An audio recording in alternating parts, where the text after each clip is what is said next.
Hello friends, कैसे हैं आप सब लोग। एज अ डेवलपर आप मेरे को एक बात बताइए, आपको क्या लगता है कि सबसे बड़ी जो प्रॉब्लम फेस करता है एक डेवलपर या एक प्रोग्रामर, वो क्या होगी। अभी इस वीडियो को पॉज करिए और नीचे कमेंट सेक्शन में मेरे को कमेंट करके बताइए आपके हिसाब से वो कौन सी प्रॉब्लम है जो एक डेवलपर या फिर एक प्रोग्रामर फेस करता है ड्यूरिंग हिज लाइफ स्पैन। तो अकॉर्डिंग टू मी, मेरे हिसाब से जो सबसे बड़ी प्रॉब्लम है वो है उसके कोड को सेव करना। ठीक है, उसके कोड को वो कहाँ स्टोर करेगा। स्टोरेज जो है बहुत ज़्यादा इम्पॉर्टेंट हो जाता है in a life of developer and programmer. ठीक है, द थिंग इज बहुत ह्यूज अमाउंट ऑफ उसके पास डेटा होता है। उसका जो कोड है, जो वो कोड लिख रहा है, वो उसके लिए बहुत ज़्यादा प्रीसियस है। सपोज वो किसी चीज़ पे, सपोज मैं एक डेवलपर हूँ, मैं किसी प्रोजेक्ट पे काम कर रहा हूँ और मेरा 50% जो है वो वर्क हो चुका है कंप्लीट। ठीक है, 50% मेरा टास्क कंप्लीट हो चुका है और मेरे पास, मैंने उस जो मेरा कोड है उसको क्लाउड में सेव नहीं किया है। ठीक है, मेरा लोकल होस्ट में मेरा सारा का सारा जो कोड है वो स्टोर्ड है। सपोज बाई चांस ऐसा हो जाता है, मेरा जो पीसी है या फिर जो मेरा लैपटॉप है, जो मेरी मशीन है, वो करप्ट हो जाती है। मेरी जो हार्ड डिस्क है जिसमें मेरा डेटा सेव है वो करप्ट हो जाती है, या मेरा जो लैपी है, जो मेरी जो मशीन है वो खो जाती है, चोरी हो जाती है। तो मैं क्या करूँगा, जो मेरा ये 50% डेटा है मैं इसको रिकवर कहाँ से करूँगा। क्या मेरे पास कोई ऐसी चीज़ है जहाँ से मैं इसको रिकवर कर सकता हूँ। ऑब्वियसली नहीं है। क्यों? क्योंकि वो मेरे लोकल होस्ट में सेव था, तो मैं उसको वापस से एक्सेस नहीं कर सकता हूँ। तो मेरे को वो पूरी मेहनत दोबारा से करनी पड़ेगी, है ना। तो ये सबसे ज़्यादा बड़ी प्रॉब्लम है according to me in a life of developer और अ प्रोग्रामर। तो आज हम यही देखेंगे कि हम उस चीज़ से ओवरकम कैसे कर सकते हैं। ठीक है, उस चीज़ का सॉल्यूशन क्या है वो आज हम लोग देखेंगे, उसके बारे में हम लोग बात करेंगे। ये वाली जो कंप्लीट प्लेलिस्ट होगी इसमें हम बात करेंगे गिट और गिटहब के बारे में। आखिर ये गिट और गिटहब होता क्या है, क्यों एक डेवलपर और प्रोग्रामर की लाइफ में बहुत ज़्यादा इंपॉर्टेंट रोल प्ले करता है अकॉर्डिंग टू मी। ठीक है, मेरे हिसाब से वैसे तो बहुत ज़्यादा इम्पॉर्टेंट है ये। हर कोई इसको, कोई भी इसको डिनाई नहीं करेगा कि गिट और गिटहब जो है बहुत ज़्यादा इंपॉर्टेंट रोल प्ले करता है। अगर आप भी थोड़ी बहुत प्रोग्रामिंग जानते हैं, आपको भी थोड़ा बहुत टाइम हुआ है प्रोग्रामिंग करते करते, तो गिटहब के बारे में या गिट के बारे में आपको थोड़ी बहुत नॉलेज होगी। आपने सुना ज़रूर होगा, भले ही आप यूज़ करते हो ना करते हो वो सेकेंडरी चीज़ है, लेकिन आपने उसके बारे में सुना ज़रूर होगा। कहीं ना कहीं से आपको पता चला होगा कि गिट गिटहब नाम की भी एक चीज़ होती है जहाँ पे हम अपनी रिपोजिटरीज बनाते हैं और अपना जो कोड है, जो हमारा प्रोग्राम है, हम उसको वहाँ सेव करते हैं और उसको कहीं से भी उसको एक्सेस कर सकते हैं। ठीक है, क्योंकि वो हमारा सर्वर पे प्रेजेंट है। ठीक है, सर्वर से हम उसको कहीं पर भी किसी भी टाइम एक्सेस कर सकते हैं। तो ये सारी चीज़ें हैं, इस प्लेलिस्ट में हम इसी के बारे में बात करेंगे। तो डायरेक्टली शुरू करते हैं और बढ़ते हैं। आज हम लोग देखेंगे गिट के बारे में। आज का हमारा टॉपिक होगा गिट। आने वाली नेक्स्ट वीडियोस में हम इसका इम्प्लीमेंटेशन भी देखेंगे कि हम कैसे इसको पुश करते हैं, जो हमारा कोड होता है उसको हम गिटहब में कैसे पुश करते हैं। ठीक है, ये सारी चीज़ें हम देखेंगे। तो आगे बढ़ते हैं और बात करते हैं गिट के बारे में। तो यहाँ पर हम लोग बात करते हैं गिट के बारे में। ठीक है, तो यहाँ पर लिखा हुआ है Git is by far the most used open source distributed version control system. ठीक है, यहाँ पर इतना बड़ा वर्ड लिखा है, open source distributed version control system. इसका मतलब क्या है, इस पर हम थोड़ी देर में आते हैं। उससे पहले मैं कहूँ, जो गिट है ना, सिंपल वर्ड में अगर मैं कहूँ, गिट एक सॉफ्टवेयर है। ठीक है, एक सॉफ्टवेयर है जिसकी हेल्प से हम लोग क्या करते हैं, हमारा जो कोड है उसको पुश करते हैं, हम अपने गिटहब में। ठीक है, गिटहब में हम क्या करते हैं, गिटहब में हम रेपोजिटरी बनाते हैं। ठीक है, रेपो बनाते हैं। वहाँ पर हम अपने कोड को या तो मॉडिफाई करते हैं या फिर स्टार्टिंग से उसको पुश करते हैं। पूरा का पूरा जो हमारा कोड है हम उसको पुश करते हैं, या फिर हम लोग क्या करते हैं, ब्रांच बनाते हैं। ठीक है, हमारा अगर कोई एग्जिस्टिंग रेपोजिटरी है तो उसमें हम ब्रांच बनाते हैं और जो हमारा मॉडिफिकेशन है, ठीक है, जो मॉडिफिकेशन है उसको मर्ज करते हैं। अब ये रेपोजिटरी क्या होती है, रेपोजिटरी कैसे बनाते हैं, मर्जिंग क्या होती है, ठीक है, ब्रांचिंग क्या होती है, ये सारी चीज़ें हम आने वाले लेक्चर्स में देखेंगे, ठीक है, आने वाली वीडियोस में देखेंगे हम ये सारी चीज़ें क्या होती है, वहाँ पर डिटेल में हम इसके बारे में बात करेंगे। तो अभी बेसिकली आप इतना समझिए, जो गिट है वो हमारा एक सॉफ्टवेयर है जिसकी हेल्प से हम सर्वर में अपने कोड को पुश करते हैं, ठीक है, इतना समझ में आया? ओके, मोर देन इनफ, अभी के लिए इतना बहुत है। अब बात करते हैं open source distributed version control system की। अब ये इतना भारी जो वर्ड है इसका मतलब क्या है, ठीक है, तो सबसे पहले बात करते हैं ओपन सोर्स की, ठीक है। ओपन सोर्स, इसका नाम है ओपन, ओपन मतलब फ्रीली अवेलेबल, ठीक है, ओपन मतलब freely available, any one can use, ठीक है, जिसको हर कोई यूज कर सकता है, वो मतलब ये फ्रीली अवेलेबल है हर किसी के लिए।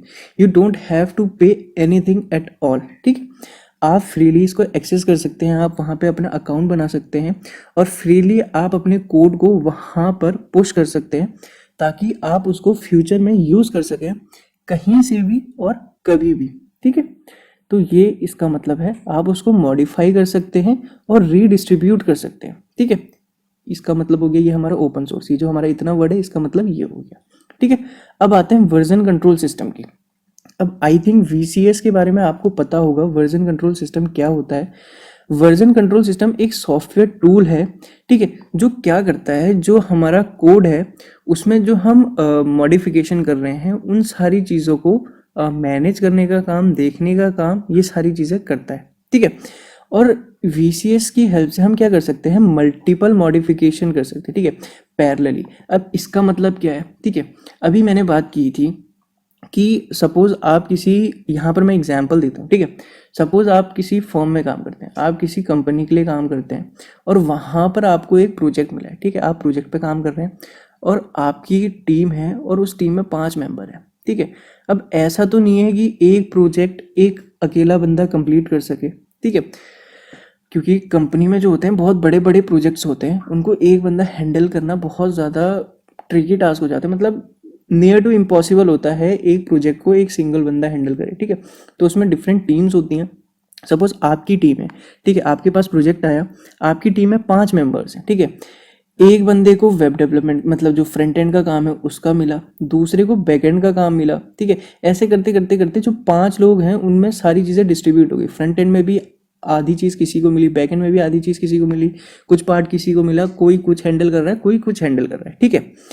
तो क्या होगा, अब सपोज ऐसा तो नहीं है ना कि आप पहले वाले बंदे के पास जाएंगे, उससे कहेंगे कि भाई मैंने ये कर दिया है, अब आप इसको देख लीजिए, ठीक है। ऐसे करते करते आप 5 के पास तो नहीं जाएंगे। इसके अलावा आप क्या कर सकते हैं, आपका गिटहब में अकाउंट होगा, ठीक है, आप वहाँ पर अपना जो मॉडिफाइड कोड होगा उसको पुश करेंगे और जो नेक्स्ट बंदा होगा जिसको उसकी ज़रूरत होगी वो वहाँ पर क्या करेगा, उसको मॉडिफाई करेगा और अपने अकॉर्डिंगली ट्वीक करेगा और आगे पुश कर देगा, ठीक है, ब्रांच बनाएगा, आगे पुश कर देगा। ऐसे पुश करते करते करते करते करते एक लास्ट में जो आउटकम आएगा वो आपका होगा फाइनल प्रोडक्ट, ठीक है। इसमें आपके जो 5 मेंबर हैं वो पैरेलली काम कर रहे हैं, ठीक है। एक जो आपका कोड है, जो एग्जिस्टिंग कोड है उसको पैरेलली मॉडिफाई कर रहे हैं, उस पर पैरेलली काम कर रहे हैं, ठीक है। और जैसे जैसे काम हो रहा है वो उसको सर्वर पे पुश करते जा रहे हैं, ठीक है, ताकि आगे किसी को ज़रूरत है तो वो उसको एक्सेस करे, मॉडिफाई करे, देन पुश करे। ये चीज़ें रिपीटेटिवली होती रहती हैं और ऐसे ही काम होता है और ऐसे ही चीज़ें होती हैं। ये होता है हमारा वर्जन कंट्रोल सिस्टम, ठीक है।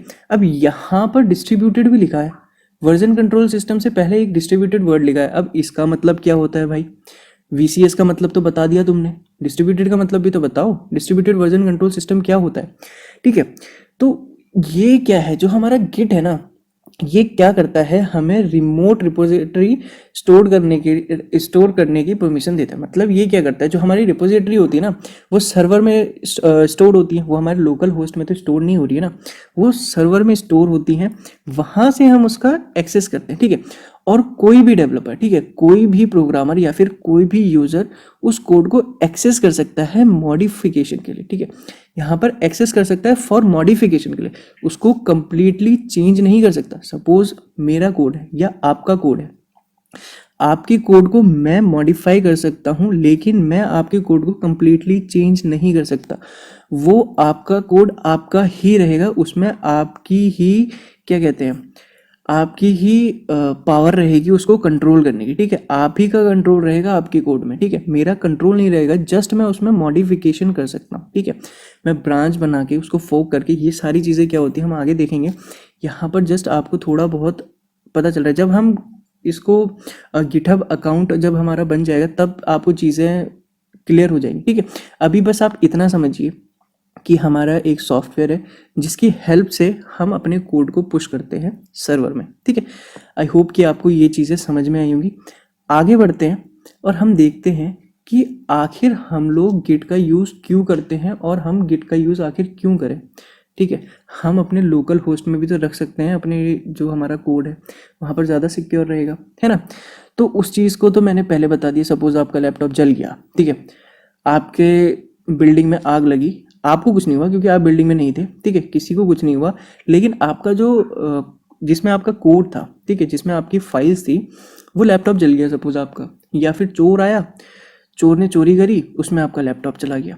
तब आप क्या करेंगे? तब आपको सर्वर पे अपने डेटा को, अगर आपका जो डेटा है, जो आपका कोड है वो सर्वर में होता तो आप उसको एक्सेस कर सकते थे दोबारा, है ना।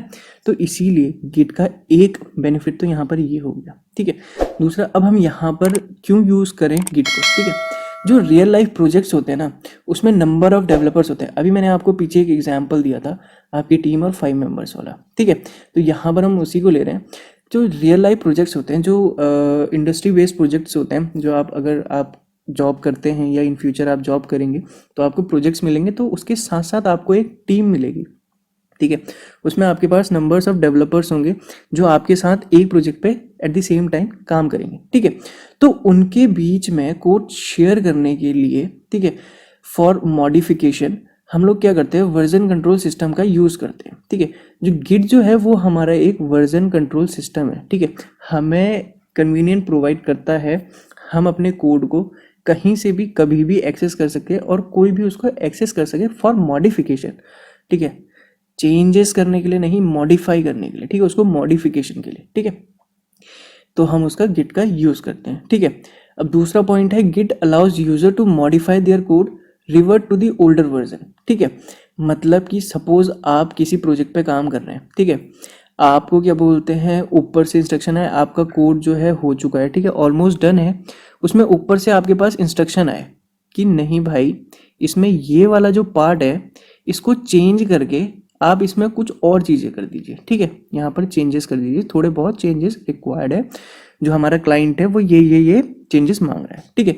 तो आप क्या करेंगे, आप पूरे कोड को तो चेंज नहीं करेंगे ना, ऑब्वियसली आप उस पार्ट पे जाएंगे, ठीक है। आपने यहाँ पे बैक ट्रैकिंग करी, ठीक है, आप उस कोड पे जाएंगे, उस पर्टिकुलर पार्ट को आप मॉडिफाई करेंगे, ठीक है। उस पार्ट को मॉडिफाई करके आप वापस से कमिट कर देंगे, है ना, आप वापस से कमिट कर देंगे अपने कोड में और पुश कर देंगे। आपको पूरी चीज़ें दोबारा से करने की ज़रूरत नहीं है, ठीक है। अगर सपोज ये वाली चीज़ भी क्लाइंट को पसंद नहीं आई और क्लाइंट को लगा कि नहीं यार, जो पहले था ना वही बेस्ट था, इससे अच्छा वही था, तो यहाँ पर क्या होगा, ये कन्वीनियंट है, आप वापस उस पर चले जाएंगे। इसमें ऐसा नहीं, ओवरराइट नहीं होता है, ठीक है। पहले आपने एक कमिट किया, फिर उसके नीचे दूसरा कमिट होगा, मतलब उसके मतलब ये है कि इसमें ओवरराइट नहीं होगा। ओवरराइट से क्या होगा कि आप बैक ट्रैक नहीं कर पाएंगे और वापस से पुराने कोड को एक्सेस नहीं कर पाएंगे, है ना। तो वो चीज़ यहाँ पर नहीं है। यहाँ पर क्या होगा, आपका जो पुराना कोड है वो अलग सेव रहेगा, वो एक अलग कमिट रहेगा। दूसरा जो आपने कोड किया वो मॉडिफिकेशन के साथ वो सेकंड कमिट होगा। अब कमिट क्या होता है ये भी हम आगे फ्यूचर में देखेंगे, ठीक है। अभी आप जस्ट समझिए चीज़ों को कैसे क्रोनोलॉजिकली काम होता है, ठीक है। तो ये सारी चीज़ें हैं। अब दूसरी बात यहाँ पर लिखा है, also it is good practice to store your piece of code to the cloud so that one can access it any time and from anywhere, ठीक है।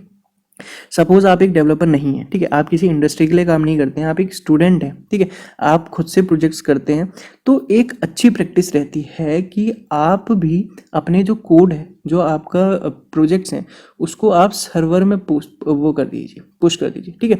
आप उसको कहीं भी कभी भी कैसे ही भी एक्सेस कर सकते हैं, है ना। सपोज आप आज अभी घर पे हैं, ठीक है, अभी कुछ ऐसा हुआ, अभी लॉकडाउन का सीन है, ठीक है। सपोज मैं दिल्ली में रहता हूँ, ठीक है, मेरा जो काम है वो दिल्ली से होता है, लेकिन लॉकडाउन की वजह से क्या हुआ, मेरे को जल्दी जल्दी में अपने होम टाउन आना पड़ा, ठीक है। और जो मेरा पीसी है जहाँ पे मेरा काम था वो दिल्ली में ही रह गया, ठीक है। सपोज वो दिल्ली में रह गया या कहीं दूसरी प्लेस में रह गया, उसका मेरे पास एक्सेस नहीं है और मेरे पास अर्जेंट काम आ गया, तो मैं वो काम कैसे करूँगा? अब मैं वापस से दिल्ली नहीं जा सकता क्योंकि इस समय यहाँ पर लॉकडाउन है ना। तो मैं क्या करूँगा, मेरा अगर जो वो कोड है, जो मेरा काम है, वो अगर सर्वर पे होगा, ठीक है, वो मेरा अगर गिट पे होगा, तो मैं यहाँ पर अपने होम टाउन से उसको एक्सेस कर सकता हूँ और उसमें काम करना शुरू कर सकता हूँ, है ना। कितना ईजी हो गया मेरे लिए ये सारी चीज़ें। तो यही चीज़ है, इसीलिए जो गिट है वो हमें ये चीज़ें प्रोवाइड करवाता है कि हम इसको एक्सेस कर सकें, ठीक है। इसीलिए गिट जो है वो बहुत ज़्यादा इंपॉर्टेंट हो जाता है यूज़ करना, ठीक है। अब यहाँ पर लिखा है कि हम लोग देखेंगे, प्रैक्टिकली भी देखेंगे कि चीज़ें कैसे काम होती हैं, ठीक है। उसकी टेंशन मत लीजिए आप। हम लोग इसका क्या बोलते हैं, जो गिट है उसको इंस्टॉल करेंगे, देखेंगे कि कमांड, ये बेसिकली एक बैश होता है जो हम, जैसे हमारा कंट्रोल ये कमांड लाइन होता है ना, जैसे हम इस पर प्रोग्रामिंग करते हैं जिसमें हम इसमें कोड लिखते हैं कमांड लाइन में, वैसे ही हमारा ये गिट बैश होता है। इसको यूज़ करते हैं, वो कैसे होता है हम देखेंगे आने वाली फ्यूचर में, आने वाली वीडियोज़ में हम उसको देखेंगे, ठीक है। तो अगर अभी तक आपको कोई डाउट है, नीचे कमेंट सेक्शन में कमेंट करके पूछिए, ठीक है। कमेंट करके आपको छोटा से छोटा, बड़े से बड़ा कोई भी डाउट हो ना, डाउट मत रखिएगा, ठीक है। डाउट होने से बहुत सी चीज़ें छूट जाती हैं फिर, है ना। तो कोई भी डाउट हो नीचे कमेंट सेक्शन में कमेंट करिए, मैं उसको रिजॉल्व करने की कोशिश करूँगा, ठीक है। तो आगे बढ़ते हैं, हम इसका एडवांटेजेस देख लेते हैं गिटहब की, सॉरी गिट की। हमें गिट क्यों यूज़ करना है? अच्छा, गिट और गिटहब ये दो अलग अलग चीज़ है, ठीक है। इनमें कंफ्यूज मत होइएगा। गिट जो है बेसिकली हमारा एक सॉफ्टवेयर है जिसकी हेल्प से हम अपने कोड को गिट हब में पुश करते हैं, ठीक है। अब गिटहब क्या होता है ये हम देखेंगे नेक्स्ट वीडियो में या नेक्स्ट टू नेक्स्ट वीडियो में हम गिटहब के बारे में देखेंगे। अभी हम गिट के बारे में देख रहे हैं। तो गिट एक सॉफ्टवेयर है, ठीक है। ये कंफ्यूज मत करिएगा, ये दोनों चीज़ें अलग अलग हैं। बहुत से ऐसे होते हैं, मैंने देखा है कि कंफ्यूज कर जाते हैं गिट और गिटहब में, ठीक है। उनको लगता है कि गिट भी वही है, गिटहब भी वही है, ठीक है। नहीं है, दोनों अलग अलग चीज़ें हैं, ठीक है। तो एडवांटेजेस ऑफ गिट, फ्री है, ओपन सोर्स है ना। तो जब कोई चीज़ फ्री होती है तो ऑब्वियसली बहुत ज़्यादा हेल्प करती है, क्या कहते हैं उसको, जो स्टूडेंट होते हैं या फिर जो न्यूबी होते हैं उनके बहुत ज़्यादा हेल्प करती है। अब ओपन सोर्स है तो कोई भी किसी का भी कोड एक्सेस कर सकता है। सपोज मेरे को कोई चीज़ नहीं आ रही, ठीक है, मैं किसी प्रोजेक्ट पे काम कर रहा हूँ और किसी चीज़ पे स्टक कर गया हूँ, ठीक है, मैं अटक गया हूँ और मेरे को पता नहीं है कि ये चीज़ कैसे रिजॉल्व होगी, ठीक है। मैंने अपने कलीग से पूछ लिया, उनको भी नहीं पता। लेकिन वहीं पर कोई एक ऐसा बंदा होगा पूरी दुनिया में जिसको वो चीज़ पता होगी और उसने उसको गिट में पुश किया होगा, ठीक है, गिटहब में पुश किया होगा।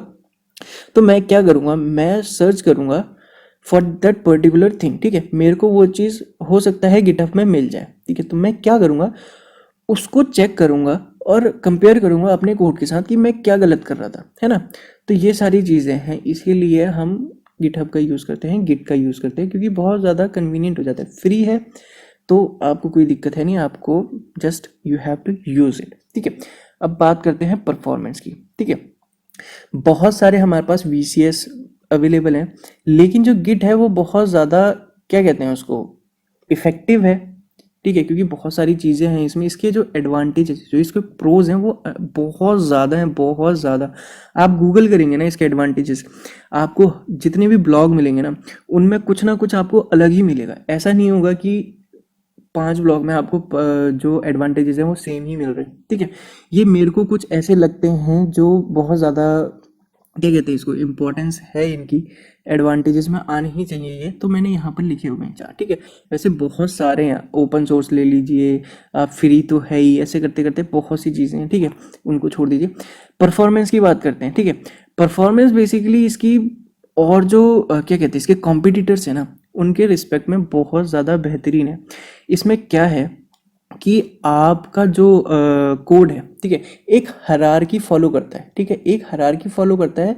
और इसमें ऐसा है, सपोज आपने एक कमिट किया, उसका नेम सेम था, दूसरा कमिट किया, उसका नेम सेम था। जब आप उसको एक्सेस करेंगे ना, तो ऐसा नहीं होगा कि ये कंफ्यूज हो जाए इन दोनों के बीच में, ठीक है। क्योंकि इसमें क्या होता है, टाइम स्टैम्प होता है, ठीक है, और भी इंटरनल चीज़ें होती है। जब हम वहाँ पहुँचेंगे ना गिटहब में, जब हम कमिट करने लगेंगे, जब हम देखेंगे ये सारी चीज़ें, जब उसमें मर्जिंग अर्जिंग देखेंगे, ब्रांचिंग देखेंगे, ठीक है, मास्टर ब्रांच देखेंगे, ठीक है, तो ये सारी चीज़ें देखेंगे, तो वहाँ पर आपको क्लियर हो जाएगा कि इसकी परफॉर्मेंस औरों से बेहतर क्यों है। ठीक है, अब अगर सपोज आपको इसको एक्सेस करना है, वही मैंने बताया था ना कि आप ओल्डर वर्जन, मतलब जो आपका पुराना कोड है, ओल्डर कोड है, या जो आपके क्लाइंट को पसंद नहीं आया था, यहाँ पर हमने बात करी थी। ठीक है, ये आपका क्लाइंट था, ये आप थे, ये प्रीवियस कोड जो आपने लिखा है वो। ठीक है, तो ये सारी चीज़ें हैं, तो आप उस पर क्या करते थे, स्विच कर सकते हैं, है ना। तो ये सारी चीज़ें हैं, इससे उसकी परफॉर्मेंस जो है वो बहुत ज़्यादा इम्प्रूव हो जाती है ना। अब दूसरी यहाँ पर चीज़ है, एक सेकेंड, दूसरी है यहाँ पर सिक्योरिटी। तो सिक्योर तो बहुत ज़्यादा है, इसीलिए इतना ज़्यादा यूज़ किया जाता है ना। इसमें क्या होता है, एक एल्गोरिदम है जिसको एक एल्गोरिदम है SHA-1। ठीक है, इसकी सिक्योरिटी के लिए एक एल्गोरिदम यूज़ होती है SHA-1, इसकी फुल फॉर्म है सिक्योर हैशिंग एल्गोरिदम। ठीक है, जितनी भी आपकी गिट की रिपोजिटरी है ना, वो इसके अंडर सिक्योर्ड रहती है ना। अब ये कैसे काम करता है ये तो हमें नहीं पता, ऑब्वियसली हमें नहीं पता ये कैसे काम करता है, बैकएंड में कैसे काम करता है, ये सारी चीज़ें हमें ऑब्वियसली नहीं पता होंगी। हमें पता होती तो हम अपना गिट नहीं बना लेते, तो इसको हम यहीं पे रहने देते। बस इतना पता होना चाहिए, आपकी जितनी भी गिट रिपोजिटरीज हैं वो SHA-1 सिक्योर्ड हैशिंग एल्गोरिदम के अंडर सिक्योर्ड है। उसको आपका जो डेटा है वो आपका ही है, और कितना ही भी बड़ा एक्सीडेंटल केस हो जाए, ठीक है, कितनी ही बड़ी क्या बोलते हैं कुछ भी हो जाए, सपोज आपका जो क्या कहते हैं गिटहब का अकाउंट है खो गया, तो कोई बात नहीं, वो खो गया, ठीक है, वो किसी कोई और उसको एक्सेस नहीं कर सकता, इतना ज़्यादा सिक्योर है, इवन आप भी उसको एक्सेस नहीं कर सकते, ठीक है, एट एनी कॉस्ट। तो सिक्योरिटी की बात तो है ही नहीं। अब दूसरी बात आती है, नेक्स्ट बात करते हैं हम फ्लेक्सिबिलिटी की। ठीक है, फ्लेक्सिबिलिटी की बात करते हैं। अब मैंने आपको बताया ना, इसमें क्या है, आप छोटे से छोटा कोड और बड़े से बड़ा कोड उसको आप पुश कर सकते हैं। ठीक है, एक न्यूबी है, सपोज मैंने अपना कदम रखा है प्रोग्रामिंग की फील्ड में, है ना, तो मेरे क्या प्रोग्राम होंगे, हेलो वर्ल्ड, है ना, 2+2 प्राइम नंबर्स, ठीक है, एडिंग सब्ट्रैक्शन, ये सारी चीज़ें मेरे प्रोग्राम होंगे स्टार्टिंग में। तो मैं उनको भी क्या कहते हैं, उसको पुश कर सकता हूँ। और सपोज़ मैं एक इंडस्ट्री में हूँ और मैं एक 5 जनों की 10 जनों की टीम के अंडर काम कर रहा हूँ, मैं उतना बड़ा वो प्रोजेक्ट भी यहाँ पे पुश कर सकता हूँ, है ना। तो एफिशिएंसी है इसकी, कंपैटिबल है स्मॉल से स्मॉल क्या कहते हैं डेटा को लेने के लिए और लार्ज से लार्ज डेटा को रखने के लिए, है ना। और क्या कहते हैं इसको, फ्लेक्सिबिलिटी की बात करें तो यहाँ पर जो ब्रांचिंग और इसकी वो है, क्या कहते हैं उसको, जो हमने कमिट किया है और जो इसका क्या कहते हैं उसको रिवर्टिंग की प्रोसेस है, वो बहुत ज़्यादा इफेक्टिव है। जैसे मैंने यहाँ पे बताया था ना, आपने पहला कमिट किया, दूसरा कमिट किया, तीसरा कमिट किया, चौथा कमिट किया, ऐसे नंबर ऑफ कमिट किए, ठीक है। सपोज आप यहाँ पर अपने फाइनल आउटपुट में आए, यहाँ पर जाके आपके क्लाइंट ने बोल दिया कि मेरे को यहाँ पर किसी भी एक पॉइंट पे मेरे को थोड़े बहुत चेंजेस चाहिए, तो आप क्या करेंगे, आप जस्ट वहाँ पर उस चीज़ को एक्सेस करेंगे, रिवर्ट पे जाएंगे, मतलब आप बैक ट्रैक करेंगे। मशीन लर्निंग में हम बैक ट्रैकिंग करते हैं, अगर आपको याद हो तो, ठीक है, हम बैक ट्रैक करेंगे और वहाँ पर जाके अपना जो चेंजेस है, जो अपना जो मॉडिफिकेशन क्लाइंट को चाहिए, वो मॉडिफिकेशन करेंगे और वापस से कमिट कर देंगे अपना फाइनल आउटकम, है ना। तो ये सारी चीज़ें हमें प्रोवाइड करवाता है गिट। तो आई होप कि आपको गिट का थोड़ा बहुत नॉलेज हो गया होगा, बेसिक इंट्रोडक्शन आपको पता चल गया होगा गिट का, गिट क्या है। अभी तक आपको कोई भी डाउट है, ठीक है, गिट के बारे में कोई भी डाउट है, नीचे कमेंट सेक्शन में कमेंट करिए, मैं उसको रिप्लाई करूँगा, ठीक है। कमेंट करके ज़रूर बताइएगा कि आपके क्या थॉट्स हैं इसको लेके। कोई भी आपको डाउट हो तो कमेंट करना ना भूलिएगा, कमेंट करिए, उससे आपके डाउट क्लियर होंगे, ठीक है। तो अगली वीडियो में हम क्या देखेंगे, अगले पार्ट में हम लोग इसको इंस्टॉल करना देखेंगे, ठीक है, इसका इंस्टॉलेशन देखेंगे, कैसे इंस्टॉल होता है, ठीक है, क्या होता है आखिरकार, मतलब कैसे हम काम करते हैं, ठीक है, कैसे पुश करते हैं, ये सारी चीज़ें हम देखेंगे, ठीक है, क्या क्या इसकी कमांड्स हैं, वो सारी चीज़ें देखेंगे हम नेक्स्ट वीडियो में, ठीक है। अगर आपको वीडियो पसंद आई है तो लाइक करिए, चैनल को सब्सक्राइब करिए, अगर आपको मेरे द्वारा बनाई वीडियोस अच्छी लग रही हैं अपने दोस्तों के साथ शेयर करिए। और क्या बोलते हैं, कोई भी डाउट है इस वीडियो से रिलेटेड या मेरी किसी भी प्लेलिस्ट से रिलेटेड, किसी भी टॉपिक से रिलेटेड डाउट है, नीचे कमेंट सेक्शन में कमेंट करके बताइए, मैं उसको रिजॉल्व करने की कोशिश करूँगा एज सून एज पॉसिबल, ठीक है। मिलते हैं नेक्स्ट वीडियो में, तब तक के लिए अपने ध्यान रखिए, एज ऑलवेज बाय।